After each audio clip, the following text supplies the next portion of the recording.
Pinatunayan ng tambalang Paolo Avellino at Kim Chiu na mayroon silang naghuhumiya na chemistry sa isang view photoshoot dahilan para lalong kiligin ng kanilang mga fans at followers.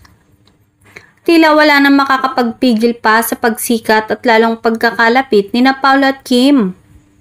Trending at kaagad na pinag-uusapan ngayon sa social media ang kamakailang photoshoot ni na Kim Chiu at Paolo Avellino, kung saan kitang-kita at hindi maitatanggi ang malakas na chemistry nilang dalawa. Hindi naman ito pinutol ng View Philippines sa pamamagitan ng pagpapalabas ng photoshoot ng dalawa, kung saan makikitang palagay na ang kanilang loob sa isa't isa at wala nang naramdamang pagkailang.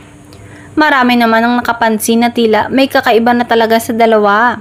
Dahil kung titingnan, ay napaka-natural na lamang ng kanilang mga galawan. Lalo pang kinilig ang kanilang mga tagahanga ng turuan ni Kim Chiu si Paolo na mag-post ng waki.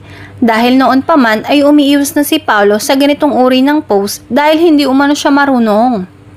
Subalit napilit ni Kim Chiu si Paolo na game naman na sumunod at pinagbigyan ng aktres.